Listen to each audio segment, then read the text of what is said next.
You got your championship giants and now the championship warriors. Now if only Colin Kaepernick could pull out a championship this year for the Microjig, maker of the gripper.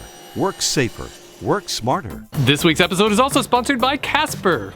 I got a real quick and easy summertime project this week designed to get you into your shop for a little while and then back to all of your summertime activities. I made this entire project out of free pallet wood, and I'll show you how I created this cool tattered wallpaper effect. One of the most common questions I get about using pallets is how to break them apart. There are companies that sell specially made pry bars just for pallets, and if you're going to be breaking apart a lot of pallets, that's probably a good idea. Usually the ends of the pallets are going to split apart anyway, so what I do is simplify the process just by cutting them off.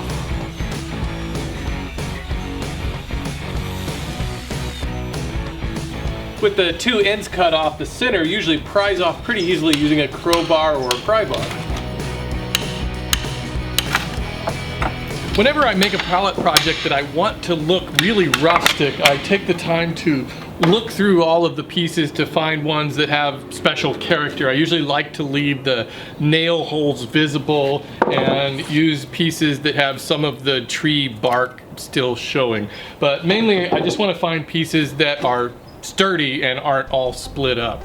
You can clean these boards up as far as you want. You could run them through a planer and get them looking like brand new pieces of wood, or what I'm gonna do in this project is just sand them down enough that the paint and paper will stick to them easily. It feels kind of strange to paint and finish a project at the very beginning, but I want these boards to look like they were recovered from, say, an old Victorian house, the walls that had been painted and wallpapered. I couldn't find any real wallpaper to use for this project, so I found this scrapbook paper, which is gonna work out great because it was only 59 cents a sheet and I can just cut it into strips. I'm gonna glue these in place using Mod Podge, which is just kind of a glue and sealer. I think you could also just water down some white glue.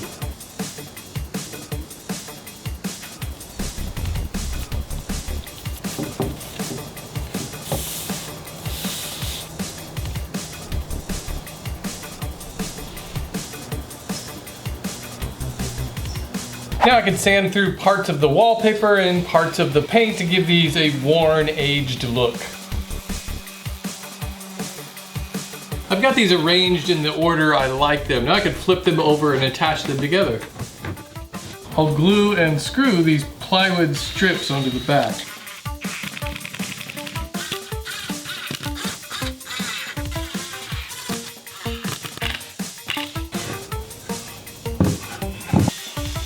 After squaring up the edges of this board, I can cut out triangles for shelf brackets using my miter saw.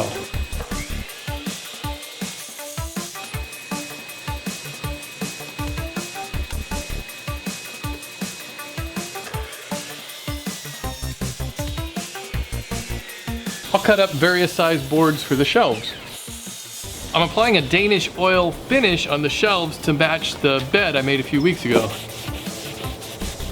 The tricky part with these shelves is going to be lining them up to where they're reasonably level with each other because there's really nothing perfectly square on any of this. So I'll use a framing square and try to square things with this gap, which seems reasonably straight.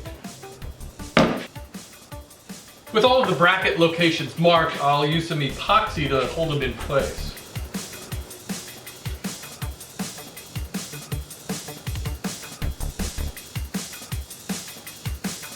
I need to drill some holes through the back into these brackets, and that's just going to take some measuring and some guessing. Mostly guessing.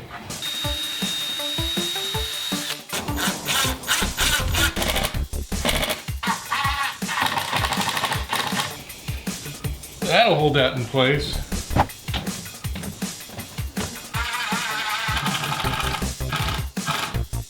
I'm securing all these shelves with a single screw in each bracket.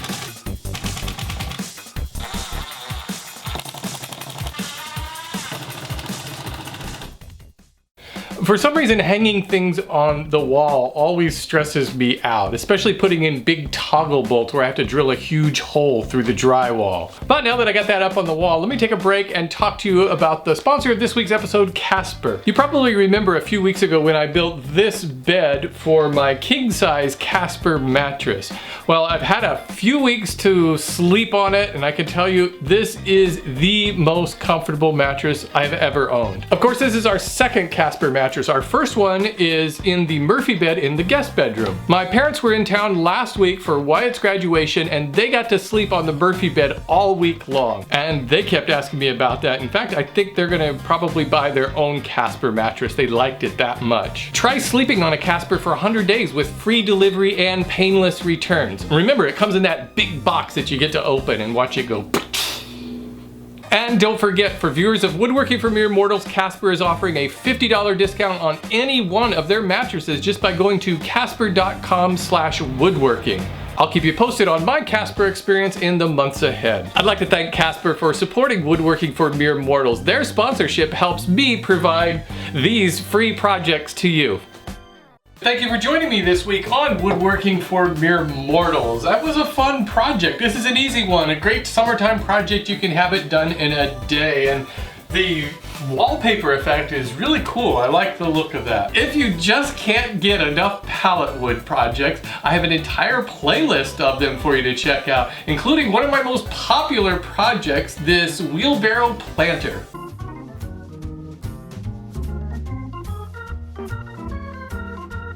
Making something like this is easy. You can do it in just a day or two, no experience necessary. Lots of people have made that wheelbarrow. If you've made it or any other projects, please post them over at formeremortals.net. It's really fun to see what everybody's building. Thanks for watching, everybody. I'll see you next Friday.